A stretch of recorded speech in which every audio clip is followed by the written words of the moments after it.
नमस्कार, मेरा नाम है डॉक्टर पुरुधवन और आज इस वीडियो में हम बात करने वाले हैं बेड सोर्स के बारे में।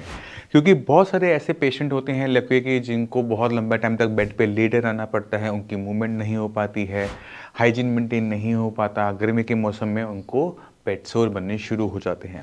और ये जितने बेड सोर होते हैं ये दर्दनाक होते हैं, पेशेंट को बहुत दर्द दे रहे होते हैं, पेशेंट की मूवमेंट बहुत रिस्ट्रिक्ट कर देते हैं और पेशेंट की कंडीशन डे बाय डे और वर्स होनी शुरू हो जाती है। तो इन बेड सोर्स को या फिर आप कह सकते हो नासूरों को भरने के लिए कुछ ना कुछ ऐसा होना चाहिए जो तेजी से काम करें। क्योंकि हम देखते हैं कि डॉक्टर कहते हैं कि इसकी आप पट्टी करो, हम 2-4 बार पट्टी भी कर रहे होते हैं और मगर फिर भी वो जख्म भर नहीं रहा होता। महीना भर हम पट्टी करते रहें तो भी नहीं भर रहा होता, वो बार बार बन जाता है। एक जगह ठीक होता है, दूसरी जगह बनना शुरू हो जाता है। तो हमें कुछ ऐसा करना पड़ता है जिससे ये बार बार जो बेड सोर्स बन रहे हैं वो बनने बंद हो जाएं और पेशेंट की कंडीशन में डे बाय डे इंप्रूवमेंट हो। तो शुरुआत करते हैं सबसे पहले समझने से कि बेड सोर बन क्यों रहे हैं।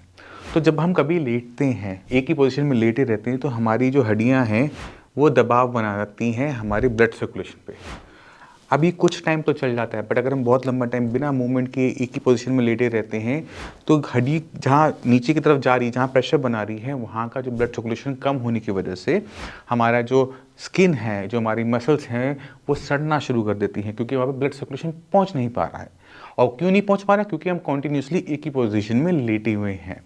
दूसरा, जब हम हाइजीन मेंटेन नहीं करते, यानी हम पेशेंट को रोज़ कपड़े चेंज नहीं करवा पा रहे, बेडशीट चेंज नहीं करवा पा रहे, पेशेंट वहाँ पे थोड़ा बहुत पसीना आ रहा है, तो स्किन के इन्फेक्शन होने की चांसेस बढ़ जाते हैं। इस वजह से भी बेड सोर बहुत तेज़ी से गर्मी के मौसम में खासकर फैलता है।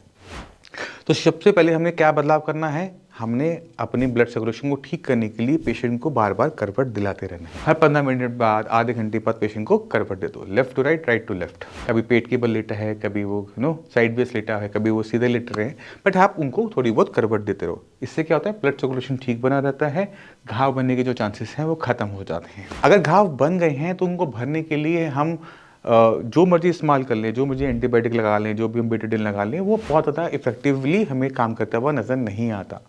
तो आपने करना क्या है? फ़ोटोज़ लेनी है घावों की, कितने बड़े हैं, या फिर आप थोड़ा सा पेपर रख के उसको थोड़ा सर्कल सा बना लो कि कितना बड़ा घाव है।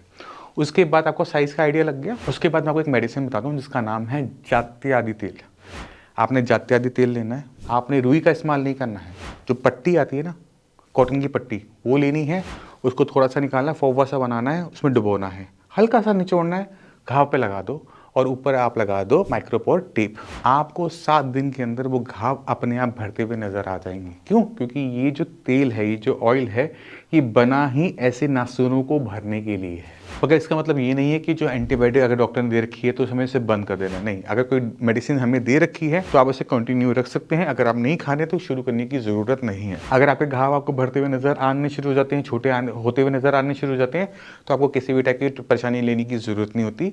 घाव जितना मर्जी बड़ा क्यों ना हो, अगर वो भरना शुरू हो जाता है 7 दिन के अंदर, तो आप निश्चिंत होकर थोड़ा सा इंतज़ार कीजिएगा, वो पूरा का पूरा भर जाता है। तो मैं उम्मीद करता हूँ इस वीडियो से बेड सोर क्यों बनते हैं, किस तरह से उनको ठीक किया जाता है, इस बारे में आप समझ गए होंगे। फिर भी माइंड में कोई भी डाउट रह जाए, मोस्ट वेलकम है, आप आके मिल सकते हैं। इसी के साथ चलने की आगे चाहेंगे। मिलते हैं अगली वीडियो में, तब तक के लिए नमस्कार।